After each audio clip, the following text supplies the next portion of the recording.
ഈ പറയുന്ന പോലെ ഒരു ഏജൻസിക്ക് പണം കൊടുക്കുന്നു, ആ ഏജൻസി ഇത്ര ശതമാനം വളർച്ച എന്ന് പുകഴ്ത്തി പറയുന്നു, ആ പുകഴ്ത്തിൽ ഇവിടെ ഈ പ്രോഗ്രസ് റിപ്പോർട്ടിൽ രേഖപ്പെടുത്തുന്നു. അത് ശരിയായ രീതിയാണോ?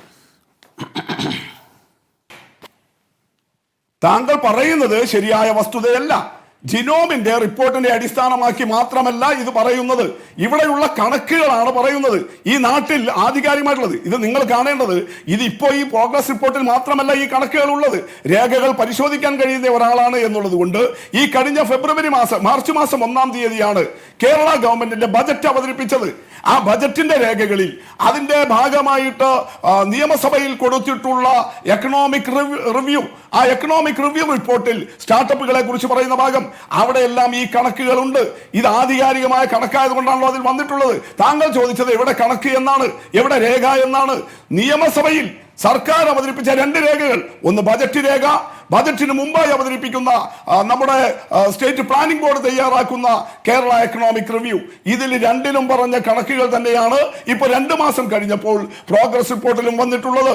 അങ്ങനെ ഈ 300 6400 എന്നുള്ളത് ജിനോമിന്റെ ഈ 243% വളർച്ച ഓരോരോ മേഖലയിൽ ഓരോരോ വർഷം എത്ര എന്ന് കൃത്യമായിട്ട് പറയുന്നു. അതിൽ ഉന്നത വിദ്യാഭ്യാസ സ്ഥാപനങ്ങളിൽ മാത്രം ഇപ്പോൾ 519-ലധികം ഇന്നവേഷൻ ആൻഡ് എന്റർപ്രണർഷിപ്പ് ഡെവലപ്മെന്റ് സെന്ററുകൾ തുടങ്ങിയിരിക്കുന്നു. അതുവഴി ഫാബ് ലാബുകൾ, അതുപോലെ മിനി ഫാബ് ലാബുകൾ, അതിൻ്റെ എല്ലാം കൃത്യമായ എണ്ണങ്ങൾ, അത് ഏത് യൂണിവേഴ്സിറ്റിയിൽ, ഏത് കോളേജുകളിൽ, എവിടെയെല്ലാം ഇത്തരം ഉന്നത വിദ്യാഭ്യാസ സ്ഥാപനങ്ങളിൽ അതുവഴി എത്രമാത്രം തൊഴിലവസരങ്ങൾ ഉണ്ടാക്കാൻ കഴിഞ്ഞു, എത്ര നിക്ഷേപം ഉണ്ടാക്കാൻ കഴിഞ്ഞു എന്നതിൻ്റെ കണക്കുകളും കൃത്യമായിട്ട് 18 മുതൽ 24 വരെ 25 വരെയുള്ള ക്രമനമ്പറുകളിലായിട്ട് സർക്കാർ തയ്യാറാക്കുന്നതാണ് ബജറ്റ്. അതിൽ എന്തൊക്കെ നടപ്പാക്കി എന്നുള്ളതാണല്ലോ ചോദ്യം. നിങ്ങൾ പ്രകടന പത്രികയിൽ പറഞ്ഞ കാര്യങ്ങൾ നടപ്പായിട്ടുണ്ടോ എന്നതാണല്ലോ ഈ പ്രോഗ്രസ് റിപ്പോർട്ട് കൊണ്ട് നിങ്ങൾ ഉദ്ദേശിച്ചത്. പക്ഷെ പലതും ഇങ്ങനെ മുന്നോട്ട് പോയിക്കൊണ്ടിരിക്കുകയാണെന്ന് പറയുന്നു. 2016 വരെ ഒരു സർക്കാരേ ഉണ്ടായിട്ടില്ല എന്ന മട്ടിൽ കാര്യങ്ങൾ പറയുന്നു. 2016 ശേഷമാണ് ഇവിടെ ഒരു ഭരണം തുടങ്ങിയതും ഒരു കുതിപ്പുണ്ടായതുമെന്നും പറയുന്നു.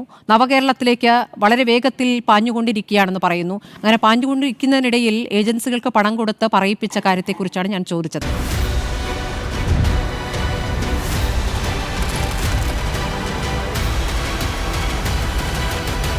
ഡിബേറ്റ് വിത്ത് സ്മൃതി പരുത്തിക്കാട്.